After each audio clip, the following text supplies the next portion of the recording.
me is Trey, and we are finally back. Yes, we are finally back coming to you guys live on Friday the 13th.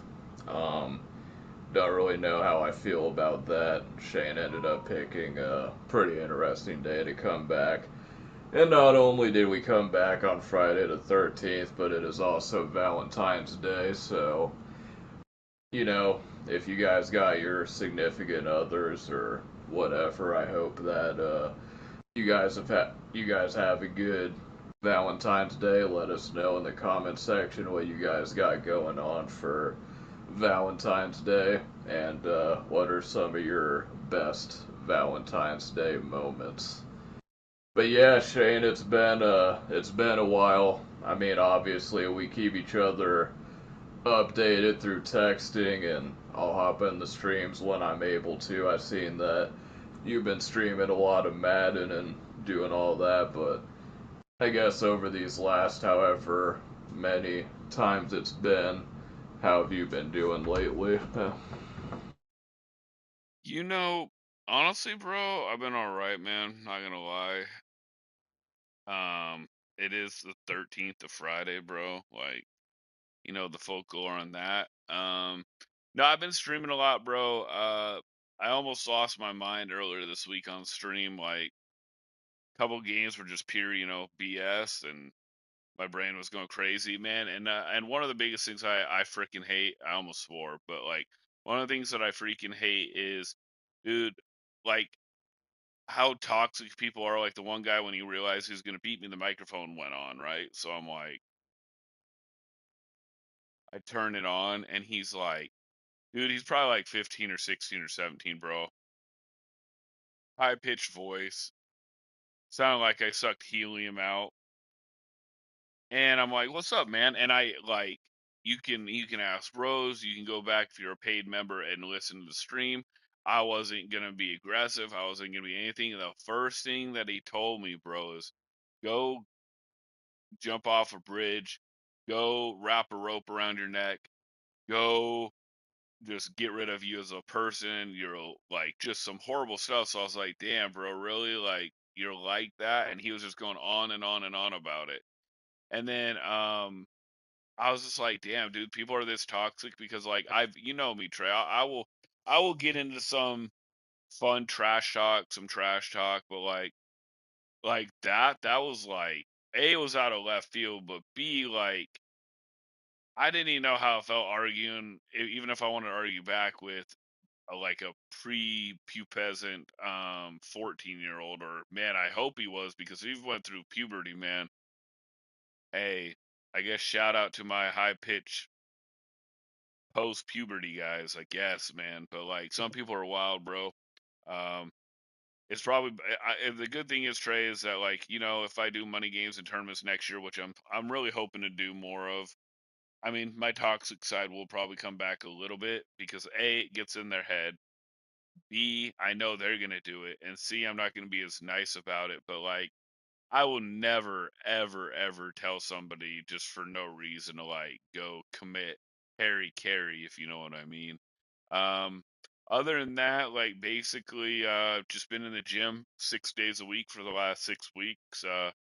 Cardio, weightlifting, some basketball, and then come back stream, doing some stocks, some of that stuff going on. Trey, how about you, man? How about everything going on in your life? Yeah, no, that's definitely some messed up behavior. You know what I'm saying when like you're on the mic and granted people are ruthless. They'll come on, call you every slur and stuff, but from what you're describing, it seems like whoever this squeaker guy is, he's like 15 or 16 years old, high pitched voice. He's coming on the mic, and of course he only comes in when he knows he wins. He's not going to be talking the whole game. And then when you beat them, then they go quiet.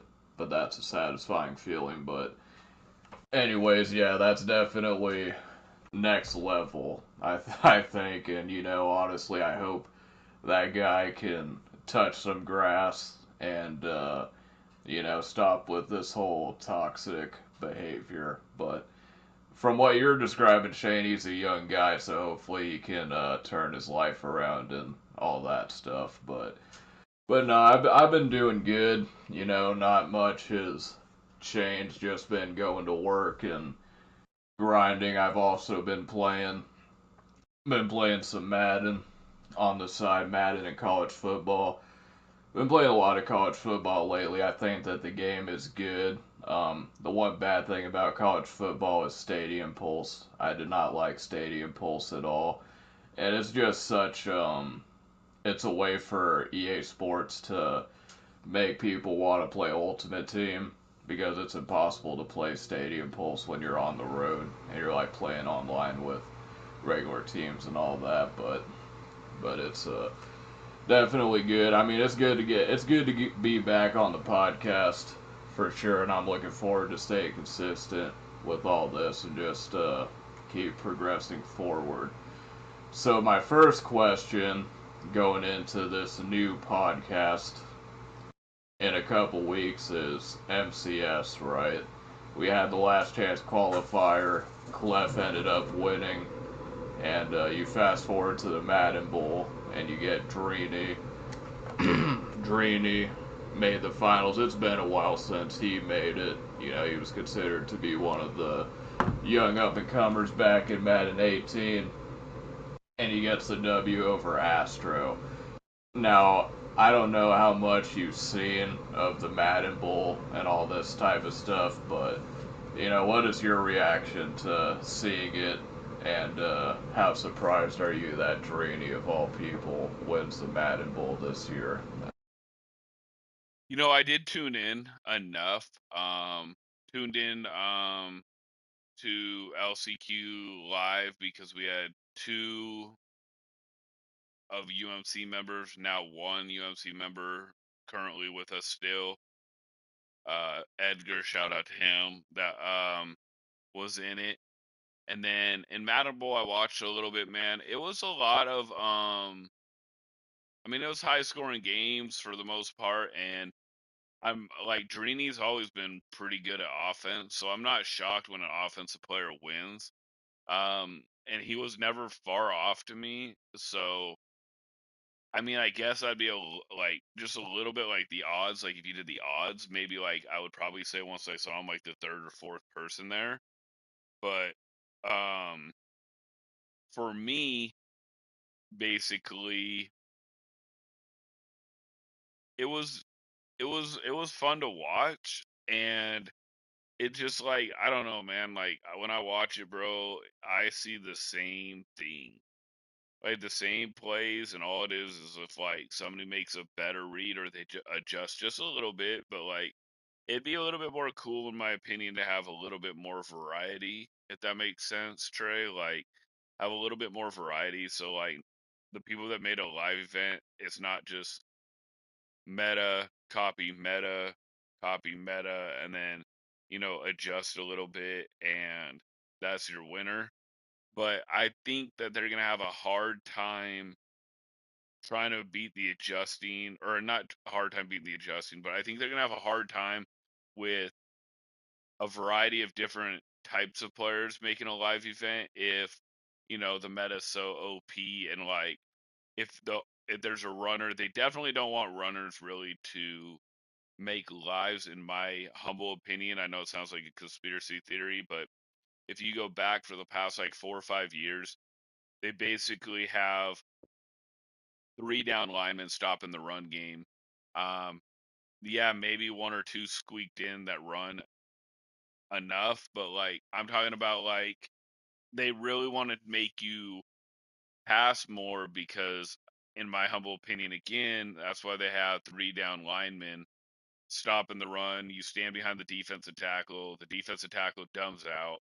I found out from crewmate how to like kind of combat that is to unmark two guys, untarget. I mean, but at the same time, Trey, that doesn't always work. One of the best plays against it is a halfback draw because it makes the user stop it. But like, still, we're going against like three down linemen and stopping our formations. They really want passers to own it. They want they want the meta to be the most popular thing out there. So I'm not entirely sure like where you go from here, and like at the same time, like in the future, like some pros were like Madden 27 might not have MCS. That's false. From all signs pointing, there's going to be MCS Madden 27. I would enjoy it if the game had like more of a 60-40 field trade of offense and defense compared to like 95-5, 90-10. What's going on, Rose? Friday the 13th. What's going on? Anyways, Trey, that's where I'm at on it. And did you watch the Baton Bowl at all? No, I didn't watch the Madden Bowl at all. I just seen that Trini one, and from what I've gathered, it was kind of like a dramatic fashion. I think it was a walk-off touchdown. So, I mean, winning a Madden Bowl is one thing, but I mean, can you imagine like you're winning a belt and it comes down to, or no, it wasn't a touchdown. It was actually a field goal that Trini won on the last part. But even still, like winning on a game-winning field goal or like a touchdown or something, that just takes the energy to a whole new level versus it's a blowout and such. But I mean, like you were talking about this earlier about how you haven't really watched the MCS because you get tired of seeing the same plays over and over and such.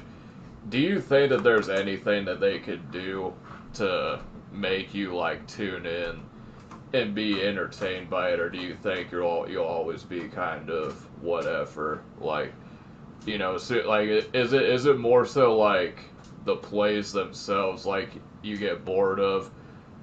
Like, is there anything that they could do on like the entertainment side that would have you like tuned in at all, or is that something you don't really care too much about? Care? You know, I did tune in more than I have for the past couple years, bro, just because like I just want to see like I want to take that next step, right? I need to like hold myself accountable, and I need to make myself see like what I can do to get better. But basically, when I watch it, it's really just like the same old plays, the same old defense. And yeah, I'm gonna hear from the other like the top pros. Will we adjust and we switch up? But like, I actually talked to a person that basically told me three or four of the top players that made live events this year, they basically only pick three or four plays, and then they maybe hot route a few times out of those formations if they think you figured it out. That's not even that many plays. That really means that you pick three or four plays and you hot route a few times depending. So for me, like, you know what I really thought was one of the funnest, legit funnest tournaments is the Mutt Draft. Except then they had the whole thing like magically the top, 8 to 10 players, got their playbooks. But I feel like adjusting and having to learn to adjust will make people more excited and make me tune in more, just like it make me tune in more if like you really couldn't just stop the run with three down linemen, and it'd really be like a little bit more interesting if like they capped the switch stick to like three or even took it away. I know a lot of people are gonna like disagree with me, but I know that my guy at EA said they were trying to cap it at three because it was a little bit too overpowerful. And then like this year you find out that cover four switch stick is the meta defense on a lot of things, and now that it's looping with switch stick. Rose said that should tell you how broken the game is. You only need four plays to be good at this game. It's hard to stop those pros. Four plays like insanely. Rose, yes, and that's what I'm saying. And it's been going on for like 4, 5, 6 years. Like, and it probably has been going on even longer. Like I remember, look, I'll say this. I remember Madden 13, the last live event I went to, and basically the 2 point conversion was have two running backs in the backfield, hot route from the Texas route to two streaks in the backfield, and then highball it.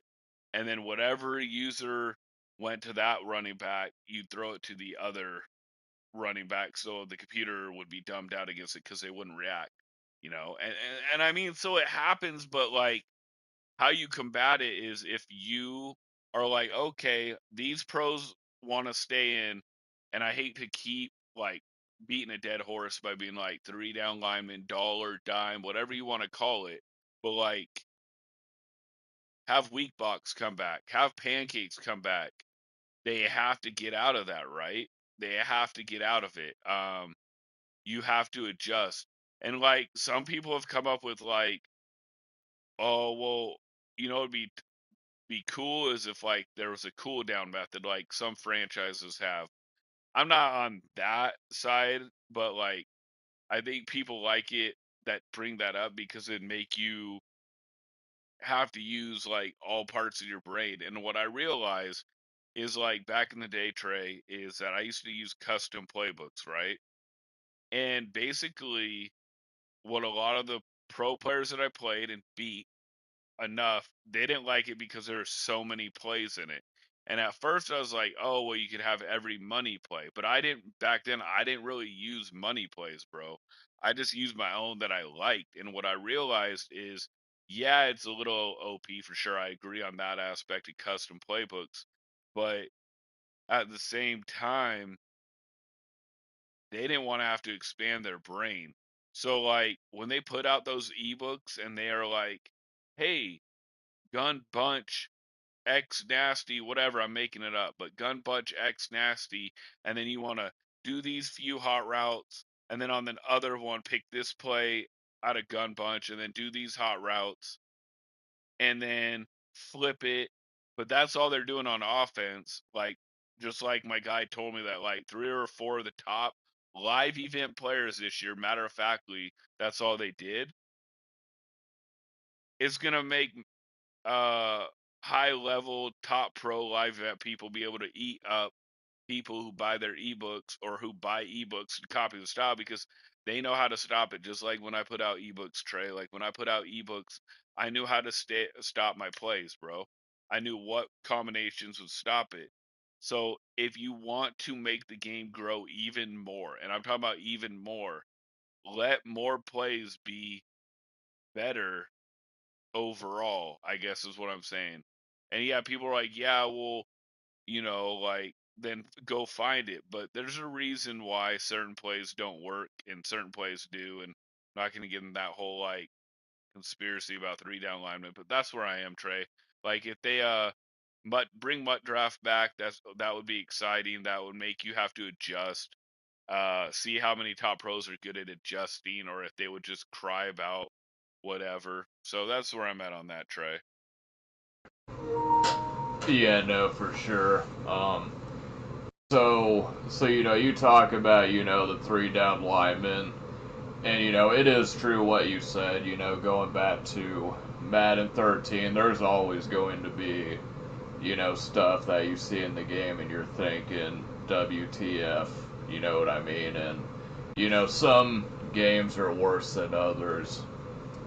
I think for me, really the last couple years is the nano blitzes, the mid blitzes, and stuff like that where they just come through the A gap. And even we were talking with D Jones not that long ago, and he was a part of the EA Sports Summit, and he said that nano blitzes and like the double mugs and stuff shouldn't have a place in Madden. And at the time he said that, the developers sided with him, but 5 years later we're seeing all these A gaps and B gaps make a return and stuff. And I mean, I don't see a reasonable excuse that you can make to where you have double mug and your guy just runs through the A gap and sacks the quarterback. I did find out a way to stop it. I researched how to stop mid blitz, and someone said that if you full slide away from the running back, it picks it up. And I've been playing against some people that do it, and I've noticed that it helps a lot when you slide away from the running back, using the slide protection. But kind of going off that, Shane, like, what do you think, as far as like the MCS, like, what do you think has to happen? Because, like, and it's not even just the players, but you could go to the announcers and people like that. I mean, it all seems like a cult. So, I mean, do you think that there just needs to be like a takeover from like 4 or 5 people to get things to change on a level? And do you think that, and this is actually a question that just came to me, I was going to go in a different path, but this kind of changed to me, but from what you know from competitive Matt and the people that you interact with in the UMC crew and such, are they on the similar page with you on a lot of things? Like for example, do they think that MCS should spread out the most instead of doing all Ultimate Team and all that? Oh. That's a real good question, Trey. And like, yeah, like, yes, there is ways to block it, like the mug, like you're saying, but like also like if they stand over the center with the user, you untarget the user, and it will pick up the A gap blitz. Now the counter to that is some of the top pros will actually blitz them off and on. Like, so what they'll do is they'll stand over the A gap when you hike it, they'll switch stick off, and then you untargeted that hover, and they'll come right in. I also realized how to run against the mug basically, so somewhat if they'll use her and they'll stand over the center so the computer comes right in and dumps out the center. You double team the computer and you ID the user, and then you untarget somebody away from the run that you want to go to. But like, again, at times it still matters with block shed. But like, the most broken one right now, Trey, honestly, for the run is the dollar where they stand behind the defensive tackle. And you know what? I started doing it too because hey, if you're gonna do it to me, I'm gonna do it to you. All's fair in love and war. Like, I'm gonna stop being a little hard headed, and I'm gonna use certain things that work for me. But like at the same, like like I'm saying, like, if you want to stand behind the defensive tackle and make it like dumb, I'm gonna do the same thing against you, right? And I'm not gonna be too hard headed where I don't like make it a positive for me anymore. But at the same time, like, you can go to like the leaderboards, and when you look at mine, I definitely pick way more plays than the top pros. Like, I pick like 11 plays I think on offense and like 8 or 9 on defense. Yeah, I come out and mug for sure, but I set it a little different. I do zone drops and all that. Hey, side note, Trey, remember when I couldn't zone drop very well? I've gotten really good at it now, bro. I'm really good at it now. But no, about like the UMC, nah, man. They like basically most of them want Ultimate Team. Maybe like 1 or 2 guys think Mud Draft would be cool, and then like maybe 1 or 2 guys. I'd say about 2 guys would want running to matter. Most of the UMC guys, like, no disrespect, that's my crew, and I want the best for them, but they're meta. They're gonna run whatever the meta is on offense. They're gonna run whatever the meta is on defense, and they're gonna use the abilities that the meta is. So for that point, nah, man, they rock what the meta is, and most of the guys in my crew do not care for runners. They want to pass the ball. They want opponents to pass the ball. Um, but like for me, I really honestly, bro, I don't really care what anyone says anymore when I run the ball because, like I said, I saw Yardstick, I saw Space Jam. They called me whatever, Gumball, or not Gumball. I don't remember what it was. What was it called, Trey? That they called me Bubblegum. Bubblegum. And then these same, thank you, Trey. Then these same dudes that said your bubblegum offense, they were running the ball. They were doing that motion from the running back a couple years ago. So, like, guess what? They did it once they realized that it worked. So they, in the end, don't really care. They don't really care. They want to get you out of it because it might be hard for them to stop it. And they want you to go back to the meta. I'm telling you, like, when I say this overall, yes, you can run the meta and be elite. but you better have some plays and some hot routes that will cook the top meta, top pro players and catch them off guard, if you know what I mean, Trey. Like, other than that, though, man, like, I and a couple others in my crew out of like the 10 or 11 in it are off meta, if that's what you're saying, asking. So basically, most of my crew doesn't care about running, and they just like the meta offense and meta defense. Yeah, so they're definitely more meta. And I mean that's fine. You know what I mean? You know, you gotta run the plays that work and etc. I would like to see more people that kinda come out of the woodworks running their own custom, stuff, but I mean it is what it is. But I was saying like more from an ultimate team standpoint, so the guys that are in the MCS now, they're satisfied. They want to keep it at Ultimate Team.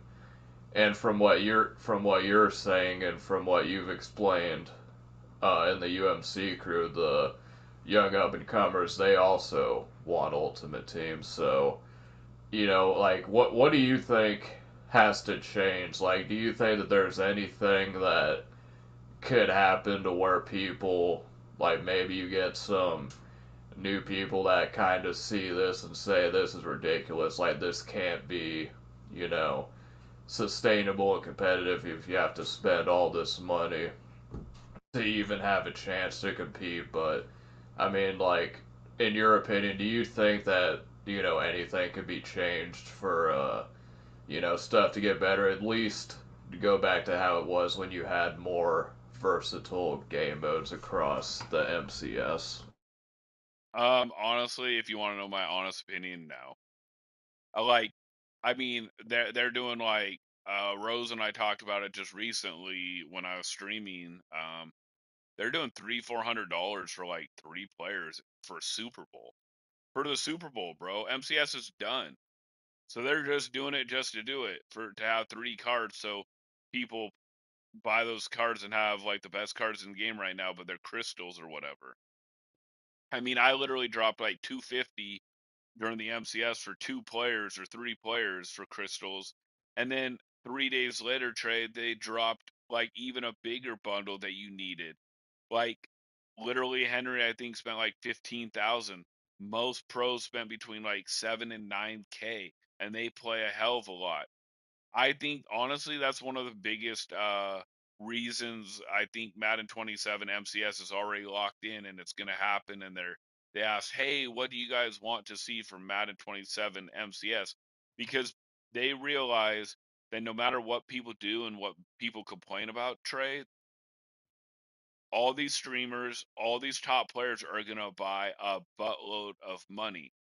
If everybody completely stopped and was in unison with each other, then it might change, but it won't change because they don't want it to change. Even the top pros really don't want it to change.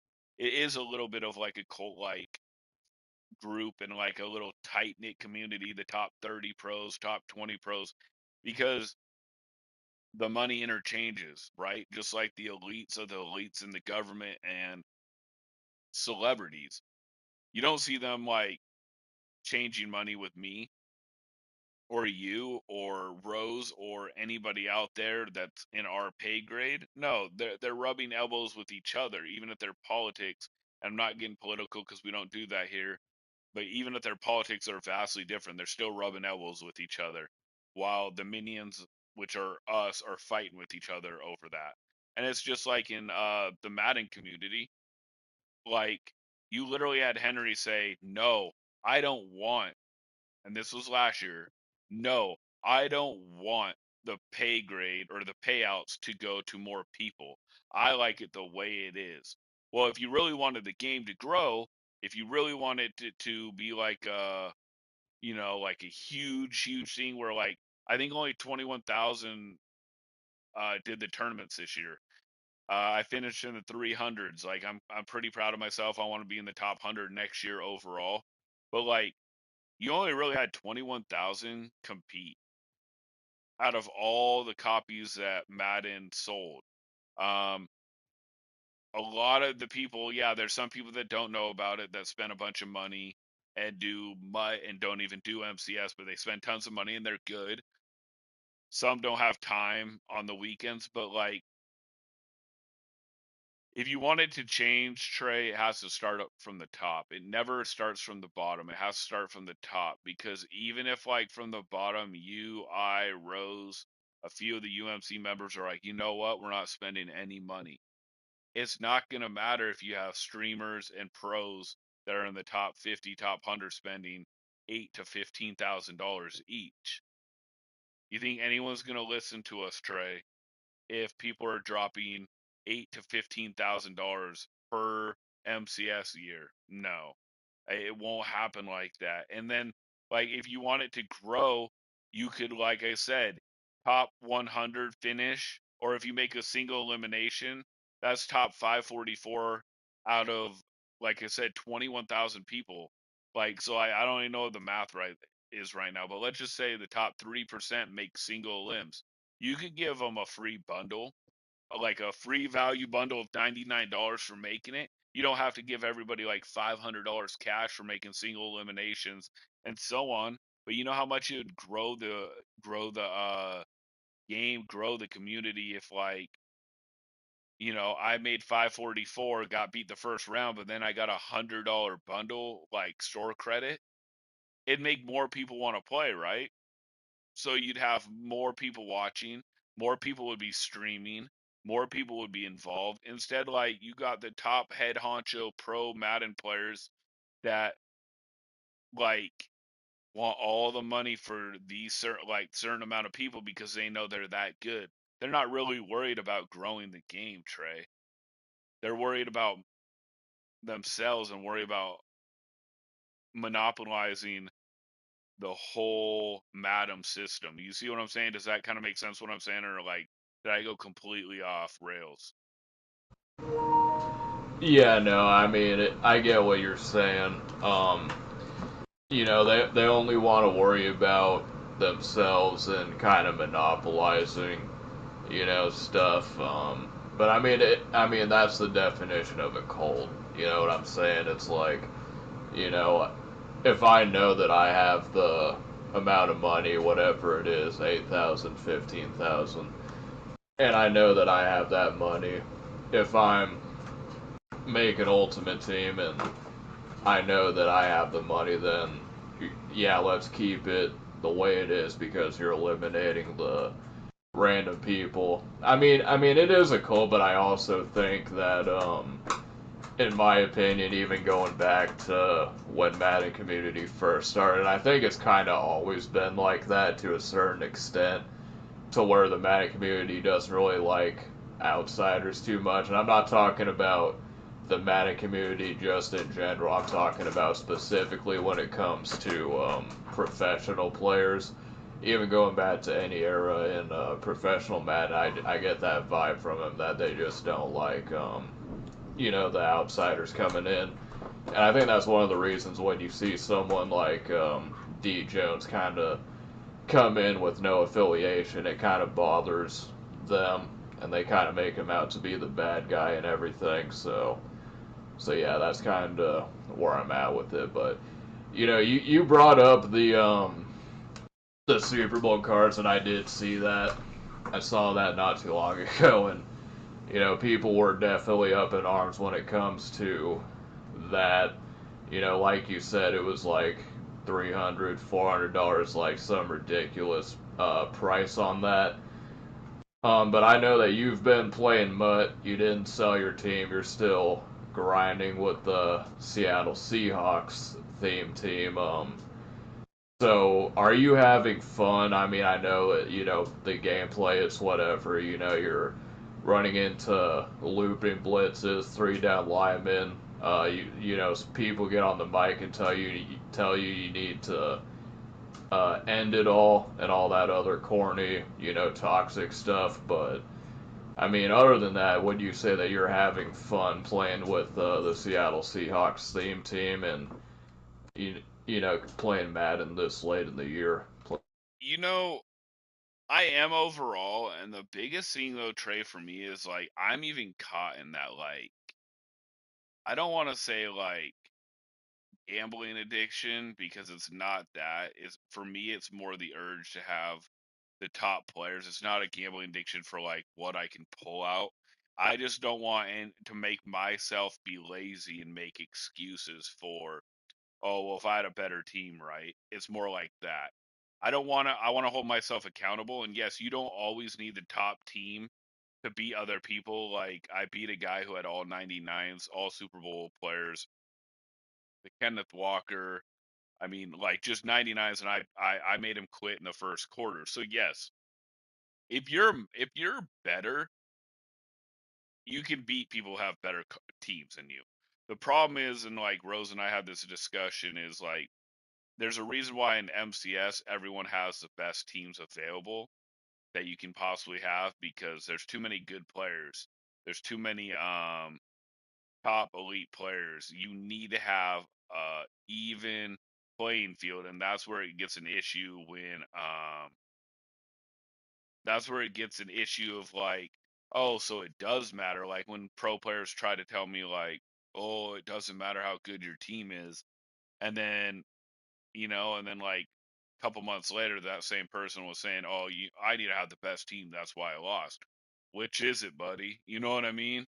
So like that's where I am on that. And yeah, I mean I'm having fun. Like the only thing that I think is really crazy, and I don't know if it's because it became Ultimate Team in the last like 5 years, but like I don't know, like it's been about 3-4 years since I stopped doing like heavy money games, I believe, and it was regs. But like for the most part,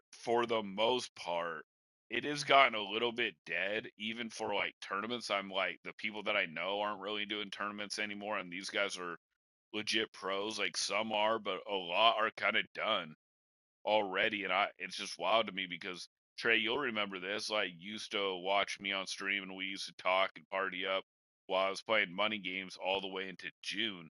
So, like, I don't know what's gone on in the last 3-4 years. I think most likely it's because the 50% who quit around this time is because nobody's really playing money games against on for Ultimate Team in the sense unless you're signed onto that 1v1.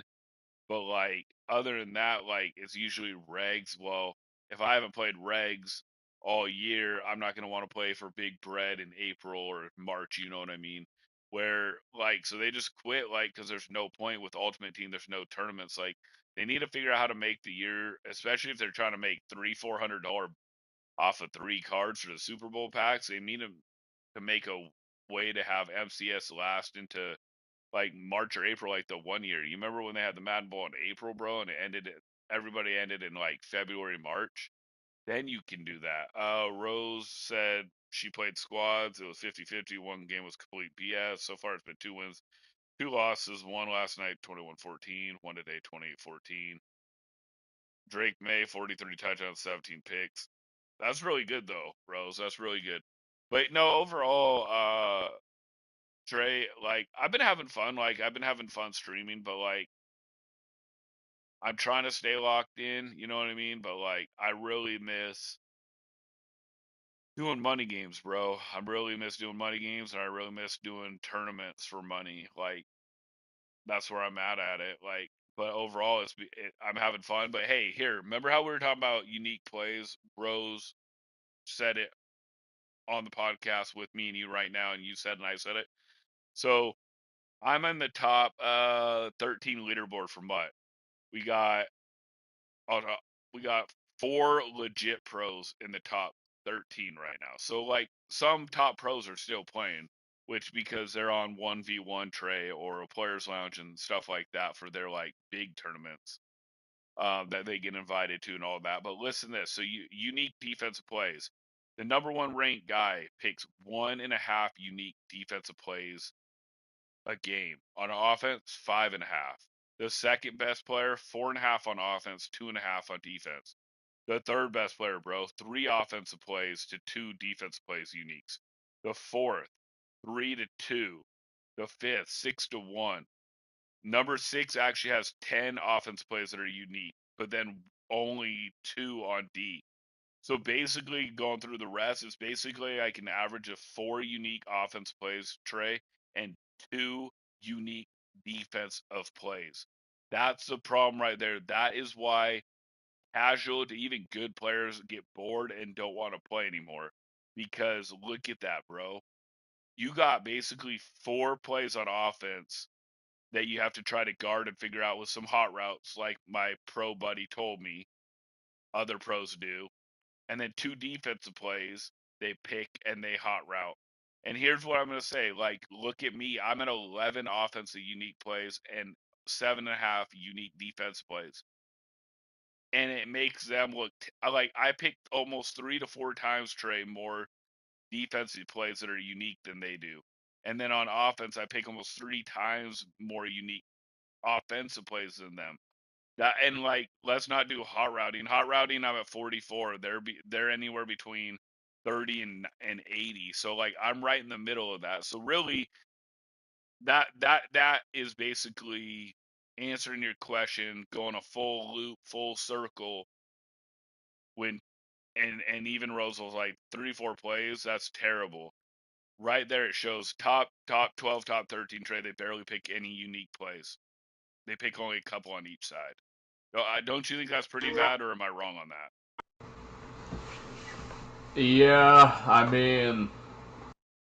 think it is bad, no doubt, but and I think a lot of times though, like when you're a Madden pro and stuff, and like when you're good, I think if you just go through like the top, I don't know, 1,000, 2,000, 3,000, I think it's gonna be kind of similar across the board, in my opinion. Like, everyone kind of has like their plays. Like me, I don't run a whole lot of plays on defense and stuff. And I think defense is kind of different than offense because if you're gonna come out in a 3 receiver set, 10 personnel, whatever. Like I'm not gonna go to 3-4. Like I'm not gonna go to 4-3. I'm gonna go to nickel. I mean, I could go to dime or nickel or different, dollar. But, the thing that kind of messes me up is that the adjustments, and it's like, if you're going between different formations on defense, and then you got your slot defender, he's over there, and you're not loose, so then your adjustments get messed up and stuff. So, I mean, I think, the amount of unique plays I don't think is, that big a deal, but I definitely hear what you're saying. I mean, the top 1%, but you know that like when it gets to like the top 1 to 5, it's like a whole nother level. They probably got some cheesy stuff, some exploits up their sleeves to be ranked that high on that. But I mean, that's kind of just my opinion on the whole thing. But yeah, we were originally talking, the Seahawks and the Seam team and stuff like that. Um, the last time that I seen you play, I don't know if it changed since the last time I seen you play, but you were rocking Drake May at quarterback, and so from what I'm gathering is that there's not a Seahawks quarterback that's available that is, either played for, Ultimate Team, and there's not a Sam Darnold card right now. And so my follow-up question would be, if you could pick, like, you got Russell Wilson, Matt Hasselbeck. Well, I know the answer to that question. You're gonna go with Russ 100% because I think that's your favorite quarterback. But I'll say between Sam Darnold and Matt Hasselbeck, who would you rather play with in Ultimate Team right now, and if there's any other Seahawk players that aren't in the game that you would like to see that you. Well, Trey, it's gonna shock you, man. Rose said it just right now. There is Sam Darnold and there is Russell Wilson, but I am rocking Drake May because he has 32 team chems, so he is a Seahawk technically on my team, and best of all, he's free. Now, if we get like a 99 Russ or a 99 Sam Darnold, yeah, I'll switch over, but right now, Drake May. Hey, man, Drake May is doing pretty good for me, bro. I'm gonna pull up the stats for you, Trey. Um, he's definitely free, and it makes a big deal. You know what I mean, being free, because like everything else is so expensive. When I switched my theme team to to the Seahawks, like it took a lot of coins. So, but here, man, hey, I'm gonna just show you what Drake make. I'm not knocking you, Trey, as a Patriots fan. They had a great year, but like, here's what I'm rocking with Drake May for stats, bro. 214 for 292, for a 73 completion percentage, 31 touchdowns to 7 picks, bro. That's a 4-to-1 ratio, man.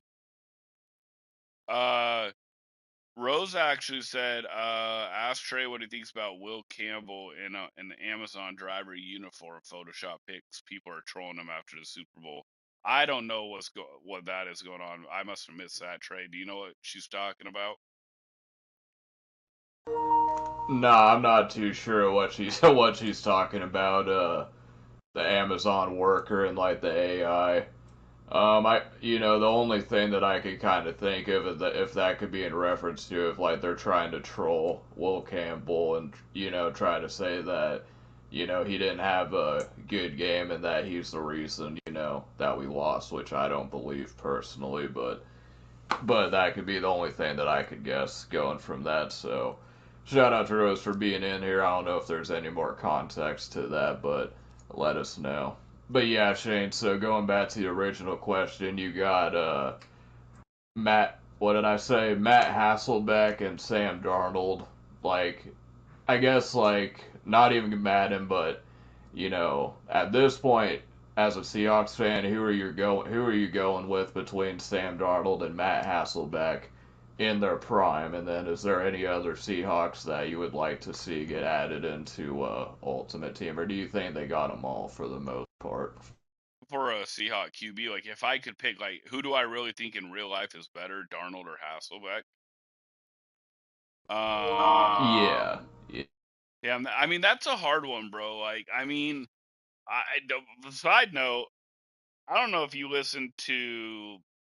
any one of you listen to the Patriots announcers, and I mean, they killed Sam Darnold.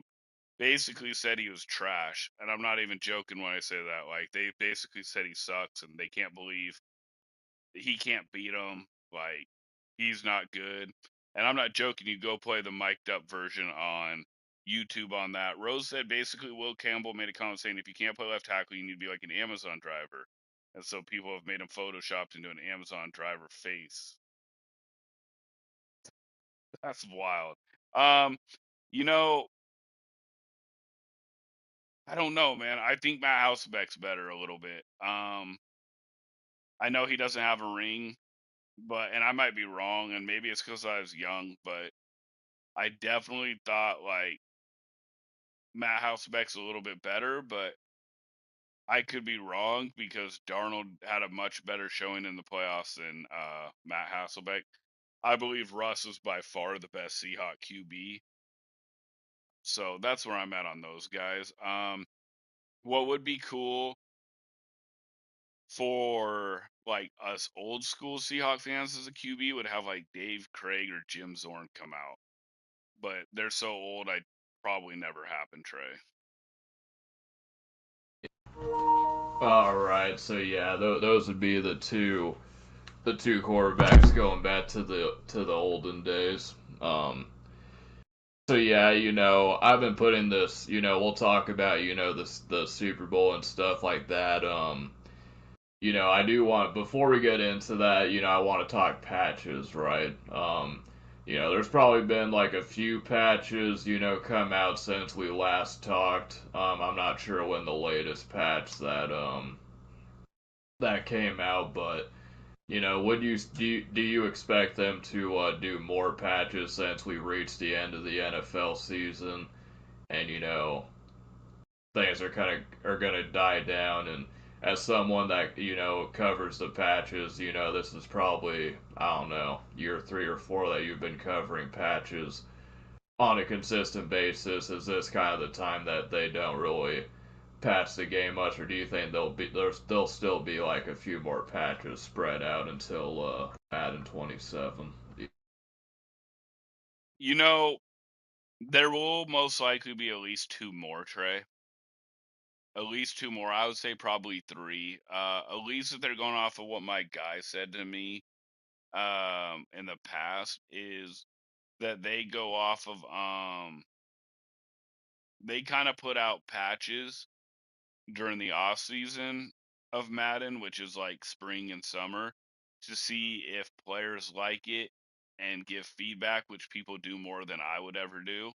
And so really a lot of it that is patches, if they're doing patches in the spring and summer, is to see for next Madden than the current Madden, if that makes sense, Trey. All right, so going into the Super Bowl, obviously, you called this out. Shane Stradamus over here. It was like way early. I think it was even before Thanksgiving. He was like, "Yep, it's gonna be Seahawks and the Patriots," and that is what we got. Um, so before we get into the game, Shane, did you watch the entire playoffs as a whole, or was it mostly just like the Seahawks games that you were really locked into, and then you just kind of saw the highlights of the other games? Like, how locked in were you as the postseason as a whole, and how would you rank this postseason, as a whole? I watched some. Um, I watched some highlights and some, but like I watched enough. Like I thought overall it was a pretty good postseason. It sucks for like Bo Nix to break his ankle or whatever right before the AFC Championship game. New England's a pretty good team. Like man, I know you're a fan, and like I was being honest with you, they're pretty good. I thought the Seahawks were better just overall, and like I thought the Seahawks Rams were gonna be was the Super Bowl, but that's just my 2 cents. Like I think the Seahawks and the Rams were first and second, and Patriots were third. But there's no shame in being top three. You got a young quarterback. You have a great defense. Um, the only thing that I didn't like from your team, man, listening to the mic'd up version, it felt a little bit like the LOB when they're starting to break up and starting to blame each other, like Russ, and it was like Russ versus the defense instead of being together. Like if you and I was trying to do it from a non-biased point of view, Trey, and I know that's super hard being a diehard Seahawk fan, but I don't know if you caught that, but like there's two defensive tackles for the Patriots when they realized they were going to lose the Super Bowl, and it's tough. I fully understand that. I fully get where they're coming from, but they were like, "It's not on us, twin. It's not on us, twin. It's not us who lost this Super Bowl." I mean, who are you implying? You're implying the offense. You're implying Drake May. You're implying maybe the offensive coordinator, but there's a little bit of a friction there.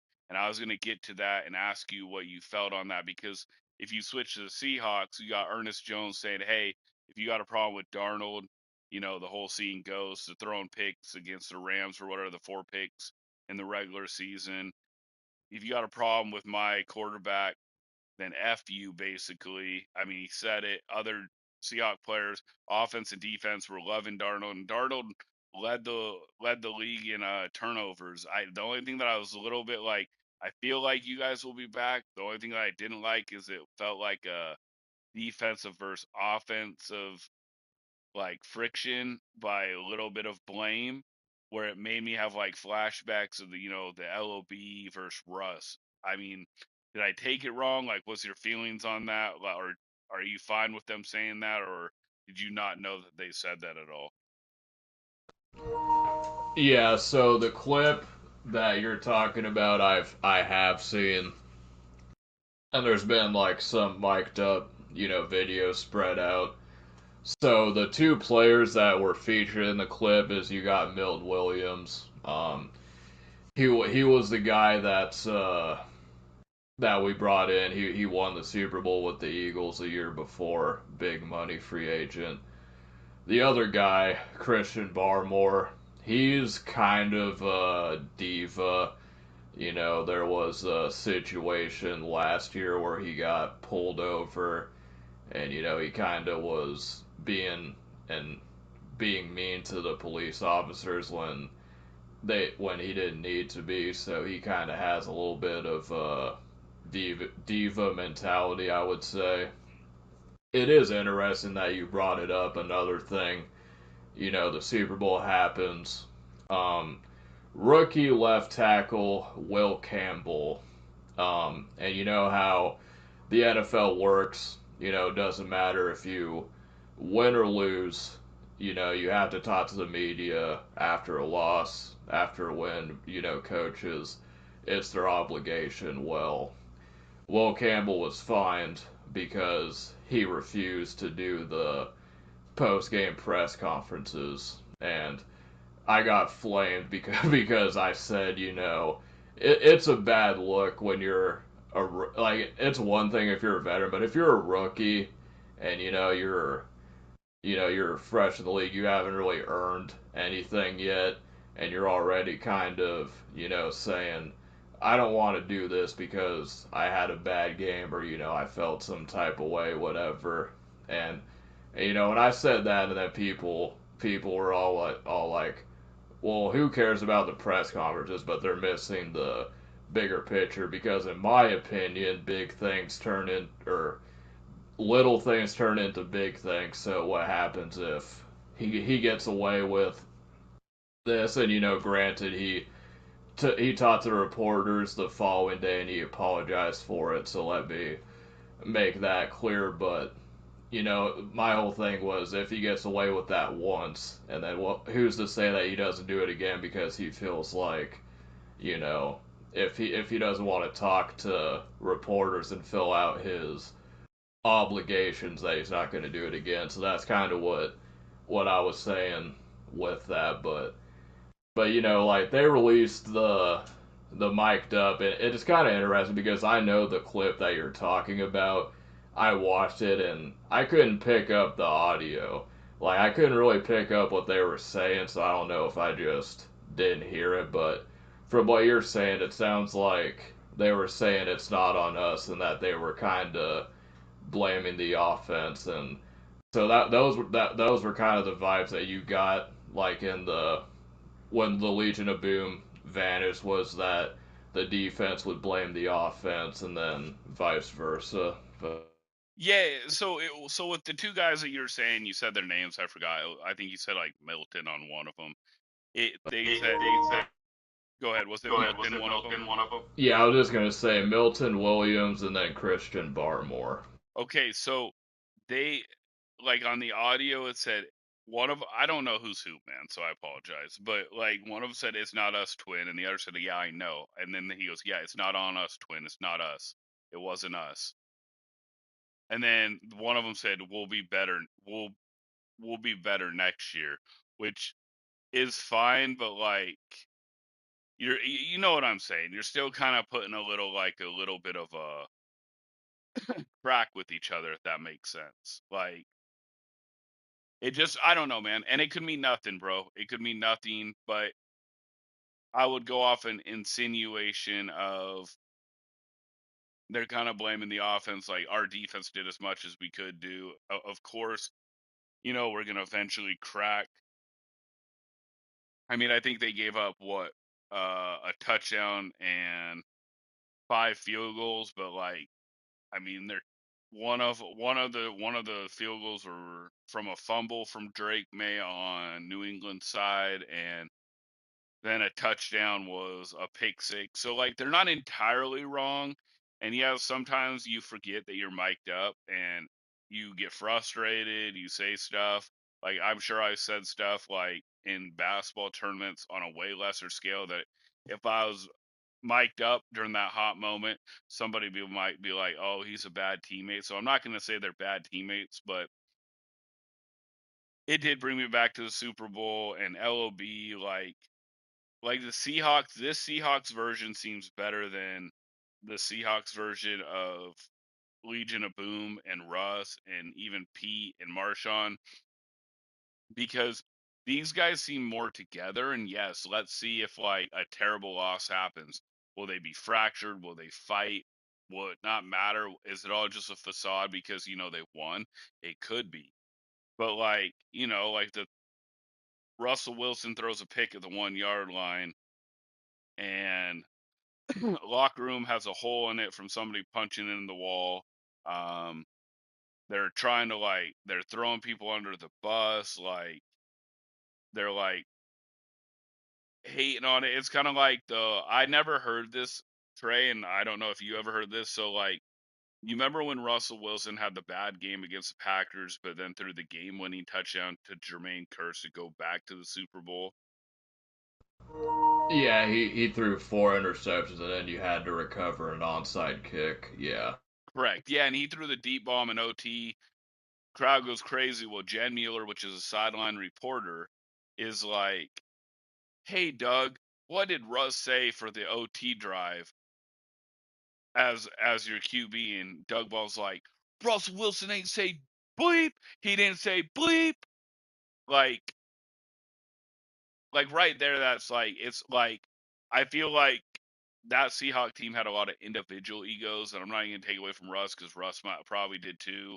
I'm just talking about as a whole. It was a lot of egocentric players, which that's how they get there. A lot of them, but it's fairly obvious now looking back why when something bad happened that they turned against each other and fought. You know what I mean? Because if you're gonna make that comment after you came back from whatever it was 19-0 or 19-7 and you win in OT and you're going to say your leader, your quarterback, because they call it the leader, the quarterback, and you're going to say my Russell Wilson didn't say SHIT blah blah blah blah, Russell Wilson say blah blah, right there, and that's after a win. You see what I'm saying? And so I just kind of see it with when the two Patriots said it. It just brought me back to the Seahawk LOB, and you might be fine. You guys might be fine. I think you guys will. I really think you guys are going to be pretty good next year again too. You'll have a tougher schedule. I do think the schedule helped you guys. I mean, it was one of the weakest strength of schedules since 1999. You guys had the easiest schedule since 1999, but like you and I talked before, Trey, you can only do what's in front of you, right? You can only play who's in front of you. And New England handled business, and then they won in the playoffs, and people want to downplay, well, Bo Nix got hurt. Oh, well. You know what I mean? Oh, well. Stroud had bad game. No, New England's defense caused, I think it was Stroud, hopefully for Houston, to have a bad game. Your defense is legit, bro, and I get total the frustration, you know what I mean? Because your defense did as much as they could. I mean, outside of Kenneth Walker, like it was nothing for the offense for the Seahawks, you know what I mean? Yeah, no, I mean, the defense definitely kept us afloat for the majority of the game. I mean, there was some missed tackles. I felt like a few times we had, K9 in the backfield and, we missed tackles. And a lot of times with Sam Darnold, he was able to turn into Vic and then just evade defenders for some reason. But they definitely kept us afloat for the majority of the game. I'll say that this Super Bowl, for as a Patriots fan, it's a little bit. I mean, it hurt when it happened, but it wasn't really that bad because I feel like we just got beat. I feel like in the two Super Bowls against the Giants, I mean, the Eagles was kind of weird. I feel like the Eagles loss is like its whole separate category because of all the off the field stuff that went on with that whole thing. But the two Giants one where you feel like if they just did this one thing right, it would have been differently. Or if it wasn't for this one thing, they kind of got lucky there. we would have won. But in this Super Bowl, we got beat. We ran into a buzzsaw. There was nothing else that could have happened. And honestly, I don't know about you, Shane. I wanted to ask you this as a Seahawks fan, but at what point did you think that the game was over? Because to be honest, for me, that opening drive of the second half, I felt in my gut like we have to get something going right now. If we could come out the first possession of the second drive and score a touchdown, I would feel a lot better. But I think after the second half, we ended up going 3-0, and I just kind of had that feeling that it was kind of over at that point. It would take like either an interception or like a momentum swing. It would have had to take something like that for us to get back in the game at that point. I felt like the game was over when it was 15-0. Like right there. It was over, and then I knew it was a wrap, obviously. Like, I mean, I'm John Madden here, but on the pick six, the Seahawks defense locked you guys up. Like, I mean, it was pretty bad. Like, you guys got that nice touchdown pass against Tariq Woolen from Drake May, but like, that was tight coverage even. You know what I mean? It made it had to have a great throw. It had to be a great throw and then a great catch to even get 7. So, like, for me, it was like, Drake May looked rattled, bro. Like, he looked rattled. And, if you go through the stats, I think Mike McDonald's 9-0 now against young QBs under the age of 24. I mean, that's a pretty incredible record, bro. To have a 9-0 record against, like, QBs under the age of 24. So he knows how to attack QBs that are super experienced. You know what I mean? Yeah, no doubt. Shout out to Mike McDonald. He won. Fair and square, obviously. So, but yeah, I could sit here and say that if the offensive line had problems. The two rookies, you had Jared Wilson and Will Campbell, they kind of got exposed, I feel like. And Drake May, he didn't play well. I don't think he played well, but I don't think I would put this loss on Drake May. Like when they got the touchdown and I think they got a stop, and then you're thinking, okay, well, if we get a good drive going, we can turn this thing into a one possession game, and get another stop, and we'll be right back in it. And it was at that point where we scored the touchdown, and I believe we stopped him, and then the punter was able to pin us down at the 1 yard line. Come out, we kind of have a nice drive going. Drake May ends up throwing a pick, which was a bad pick. And like, that's the difference, in my opinion, from the average person to a mentality like Tom Brady. Because Tom Brady knows that it's just one play at a time. It doesn't matter what happens in the past. And I feel like we could relate this into Madden too. Like, like in Madden, you press sometimes when you don't necessarily have to. And the reason that you press is because you feel like you've been beaten and you think you have to take shots, and you hit desperation mode even though you didn't necessarily have to hit desperation mode just yet. But Drake May was in desperation mode. But he had a good drive going, and you would like to see him, take one play at a time. But I can imagine as a second-year quarterback, it's frustrating when, for like the 4 quarters, you've just been beating your head against the wall, and doubt at that point, I think, is going to creep into your mind, and it's going to make you think, okay, well, we have to get something going, like, right now. And, it wasn't able to get anything going. But that's kind of my analysis on the season. I thought it was a good season. There was, I posted this to my Instagram, but there was, like, this, a reel that someone posted, and it was like the original SpongeBob movie. But in the original SpongeBob movie, Patrick and SpongeBob, they were about to die. The cowboy that was chasing him. But just as they're about to die, they're like, Patrick, we did all right for a couple of goofballs, and they put Drake May and Will Campbell as like SpongeBob and Patrick, and I kind of felt that because at their core, that's kind of what they are. They're two good old country good old country boys at their core, and they had a good run, but they just got beat at the end. So that's kind of my takeaway on the whole thing. But I'm gonna turn it over to Shane to kind of gloat a little bit. I mean, how excited, Seattle, they lose the Super Bowl in 2014. I mean, you guys have always been kind of in the mix. It wasn't like this long playoff drought. I feel like you guys have been kind of sturdy in the mix for a while. I don't think you really had a season where you just kind of sucked completely. But, to go from the Seattle Mariners heartbreak and, you know, Seattle Seahawks comes out, wins the Super Bowl against the Patriots, the same team that broke your hearts in 2014, and all that. I mean, just how sweet of a victory was it for you, and where does it rank in your opinion? I'm gonna be like the minority here, bro. I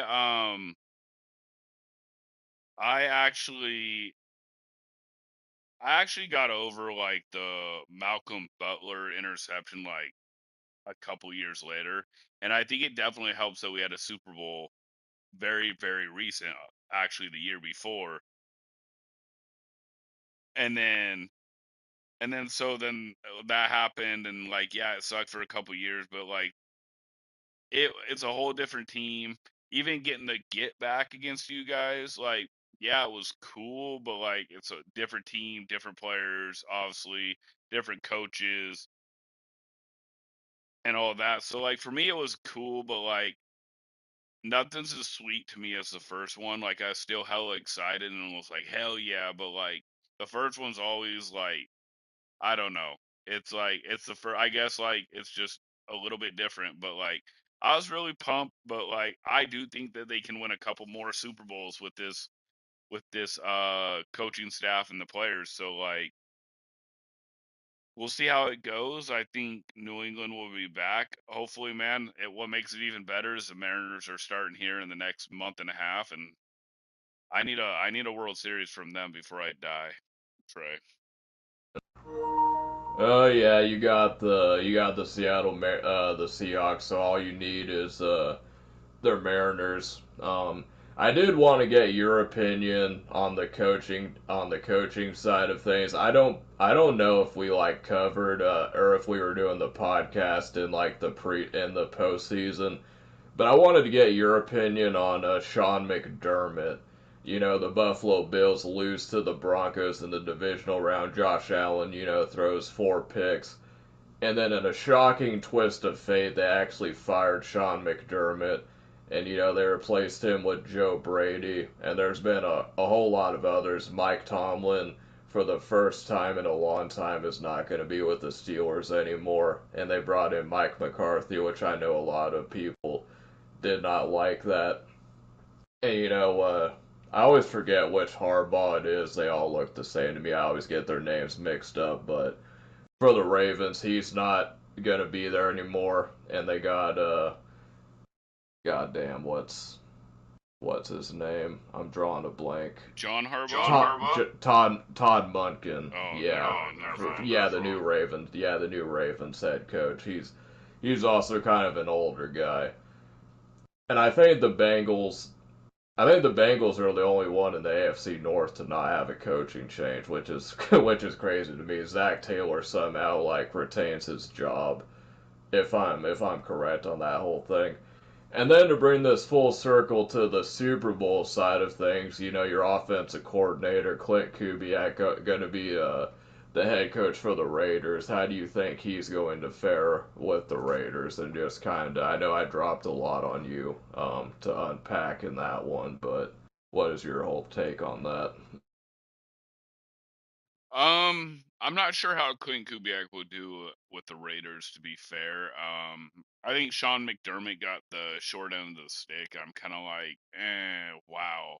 If you want to know the truth, Josh Allen was terrible that game, but they're not going to cut the franchise QB who's really good in the playoffs overall.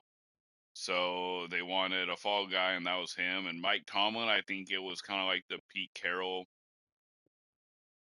issue in Seattle. Like, felt like you're stuck between just a certain amount of wins and not doing much in the playoffs. And sometimes the grass is greener, like Mike McDonald did. And sometimes it's not, and you fire a bunch of coaches like the Raiders do and still have to pay, other salaries for like 4 or 5 Raider coaches that have been fired. So it's a give and take. We'll see how Pittsburgh does. We'll see how the Raiders do. I think the Giants are going to be good next year. I think John Harbaugh is going to kill it. I think Baltimore's dumb for letting him go, but supposedly there's friction between him and John Harbaugh. Lamar and John Harbaugh had friction per the rumors. I think it was dumb they let Harbaugh go, one of the best head coaches around. And now he's with the Giants with Scattaboo and Dart, and I think he's going to kill it. I think the Raiders get Mendoza, the QB. I think the Raiders will be much better this year. Um, but how much better, I'm not sure. I mean, but like at least 5, 6 wins, so they'd be much better than the 2 wins they had or whatever. But I'm really interested to watch John Harbaugh with the Giants, Trey. That is one of the spots I'm interested in watching. Yeah, no, for sure. I think John Harbaugh with the Giants is going to be a sight to see. It, the coaching changes is always going to be interesting. But yeah, no, the Sean McDermott thing definitely surprised me, and it kind of got me thinking. And I kind of wanted to ask you. I don't know if you were watching the NFL when Jimmy Johnson was fired after winning a Super Bowl, and they brought in Barry Switzer and that whole thing. But like, is that like how surprised? Because I look at it now and we all know how Jerry Jones is, but like when you kind of think about it, he comes off winning a Super Bowl and he gets fired and all that. Like how shocking was that? And then the also question, since we're talking about old school football, we're kind of throwing it back because I like to go off the wall sometimes, but Bill Walsh and Joe Montana. Do you think Joe Montana would be as good as he was if it wasn't for Bill Walsh? I know he went to Kansas City and all of that, and he kind of proved that he wasn't just a system quarterback. But who do you think is more credit for that relationship? For Damn, all right, you hit me with the hard ones. So damn, dude, I just had a brain blank. I'm gonna answer the Montana and Bill Walsh one first. Dude, I forgot the other one. Will you say the other one? I really was ready to answer it, and I had a yeah, yeah, yeah, no, you're good. I was just saying because we're talking about Sean McDermott and how shocking it was. Do you think that the most shocking coaching change of all time was when Jimmy Johnson won a Super Bowl and then he got fired by Jerry Jones? Oh yeah, I remember now. My bad, bro. Dude, I literally had like a system dump in my head. I mean, I was young, bro, and so like I was just like, yeah, whatever. Like I didn't pay attention, but like it makes sense now. Plus, free salary cap is a whole different beast. Like, I mean, it was the same kind of teams, and like, you know what I mean. So like they could load up, like, or like, so it wasn't that shocking to me because I think they went and got Deion Sanders from the 49ers free agency. Like, I mean, they just could load up back then. So, like, I don't think it was as hard to win if you had the owner who would drop bread as it is with the salary cap.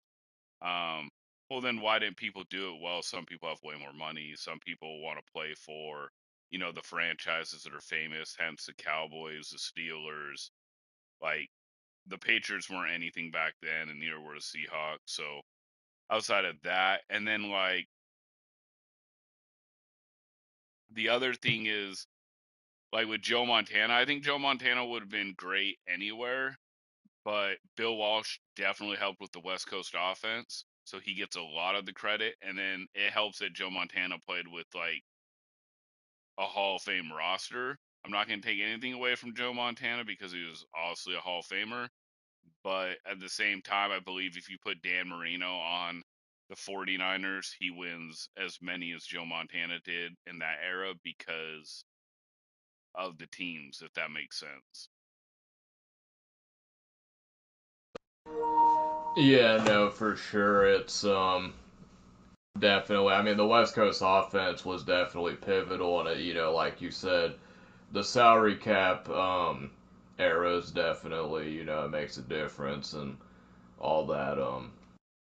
But going, you were talking about the Seattle Mariners, and we're probably. I mean, it's still early. We haven't even hit spring training just yet, but from what you've been following and from what you've seen and honestly, like I don't even watch baseball, so this would be kind of educational for me about how the off season in baseball works. But how does the draft process? I know you got the minor leagues, and they probably like sign someone, and then they kind of get groomed by like the double A and like the minors before they step up into the majors. So like how optimistic are you about this year's team so far, even though it's early?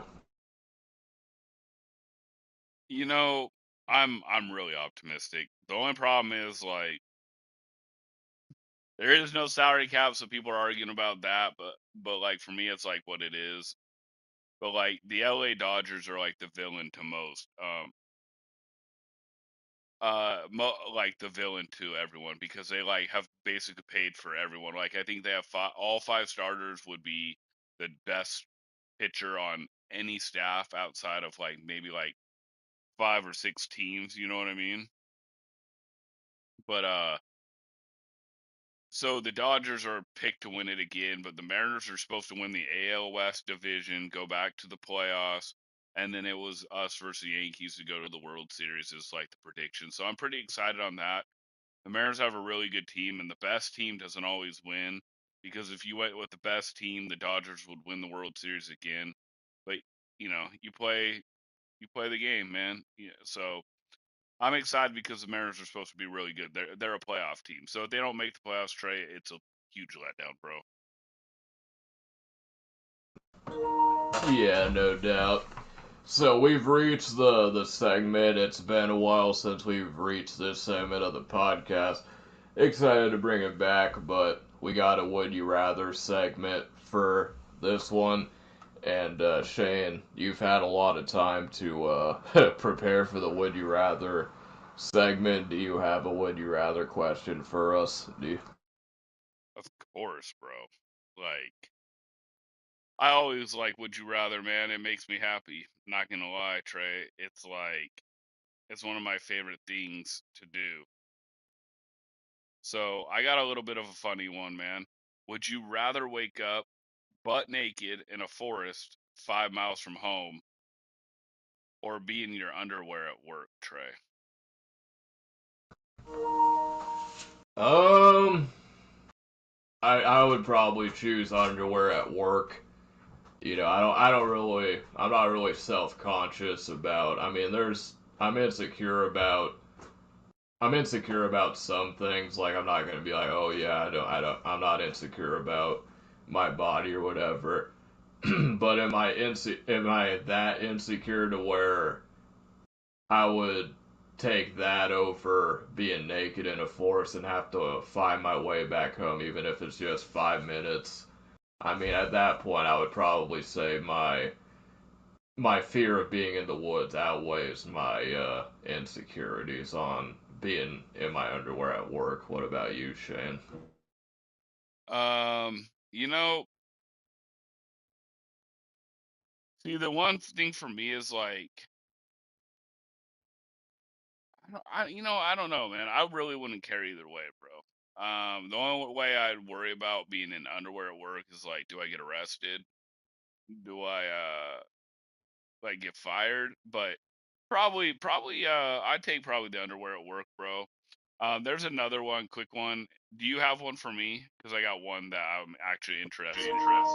Yeah, I'll let you do your one and then I'll do my one. Before we get into that one, since we're on the topic of underwear, are you tidy whities? Are you boxers? Do you go commando sometimes? What are you at with boxers? Boxer Breeze. I am at Boxer Breeze, Trey. Alright, sounds good. We just had to make that clear for the audience. Continue. Yeah. Okay. Would you rather accidentally like an old photo of your ex on Instagram or any social media, or accidentally send a sext to your mom? I mean, is that even a question? I mean, it's like, it's not like you're messaging your ex. It's like you like the picture and you can unlike it, but I mean, if you send a sex to your mom, that never goes away. Then she's gonna be scarred for life after that. Uh, Bro, say man, I don't care. I'll like the ex photo and be like, "Oops, didn't mean to," but that's weird as hell, bro. Sending a sext to your mom. Yeah, no question. Have have you ever had that happen? Like, and don't lie to me, Shane. Like I'm a guy, you're a guy, so we could kind of talk about this. Have you ever been caught slipping in your younger years before? And you know what I mean by this. Oh, nah, bro. No. I have. Have you? Yeah, I've been caught a few times and it sucks, but Yeah, bro. You gotta be on the low, bro. yeah, no doubt. All right, Shane. So my would you rather question is, would you rather have a permanent, all expenses paid, first class? I know you don't like to fly, but we'll just, however travel you prefer to get there. First class seat to any destination in the world, but you can never stay in one city for more than 48 hours. Or would you rather have a teleportation device that only works once a month, but you have to travel economy class, middle seat, no snacks for every other trip in between. Damn, dude, that's a hard one, Trey. That's a really good one, bro.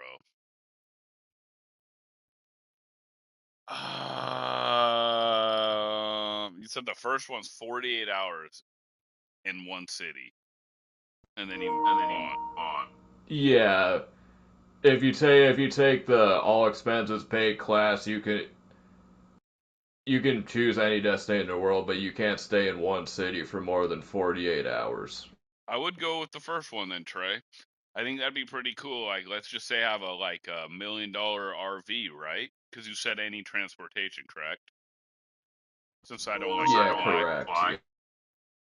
Yeah, I think I would do number one then, Trey. I think I would do number one, and I think that I definitely would rock out with those like $1 million RVs or whatever they are that like are basically like a hotel on wheels. Hell yeah, that would be dope as hell. What about you, Trey? Yeah, no, I'm going with the all expenses paid first class ticket. Like, and another thing, it's like once a month. The other one works, so 48 hours, but you can get a lot done in 48 hours, and you can go anywhere, anytime you want. And like, I mean, maybe it's they're saying it's like, okay, well, you can choose wherever, and then once you use it, you lose it. So, but even then, that's still a lot of trips to use. So I'd probably go with that one. Um, But yeah, Shane, with that being said, I think we covered the absolute absolute crapshoot of a Super Bowl. Just kidding. It was I know it was kind of the Super Bowl was kind of divisive for a lot of different reasons, but I think at the end of the day that the Super Bowl is always good to watch, gather around family, and that's what the Super Bowl was all about. And I think the casual fan, as far as the gameplay, they don't like good defenses. They like to see scoring, so I think a lot of casual fans aren't going to like the Super Bowl in retrospect. But I think that it was a good game overall, even though it wasn't much of a game, but it was still good. So that's kind of my conclusion. So, but yeah, I'll throw it back over to Shane to see if he has anything else he wants to check in before we leave. Before he leaves, and what his streaming schedule is going to be looking like in the next few days, and when our next podcast date is going to be. Yeah. So Trey, I really agree with you on that about the casual fans would rather have a high scoring game than a defensive game, and I think that's where it came from. A lot of the fans not, or a lot of the casuals that watch not liking the game. It was too defensive. It was too boring. Where were the touchdowns? Where were the highlight reel? You know what I mean? Plays on offense. Like, yeah, it wasn't like the 34-31 barn burner, but like at the same time, for like what would you say, 2.5 quarters, almost three, it was a tight game. It was one like play that if New England did on like pick six Darnold, let's say, or made Kenneth Walker fumble for six, the game is flipped on its head. And you know what I mean? I take what you said and I fully agree with it that casuals would rather have a powerful offense. But Trey, I have one more would you rather because I'm actually interested on this one. Would you rather look at your mom's internet search history or your dad's search history? Uh, you know, I don't think uh, I don't think I'm going to find anything on both of them. I would say like and there's a kind of a difference between like women and guys, but I feel like the guys are always gonna have the if there is something that you're not supposed to be seeing in internet history, it's gonna be the guys. I feel like 90% of the time. So I would probably say I would rather know what my mom is searching online. But to be honest, I don't think I'm gonna find anything from either one of them. What Okay. about you?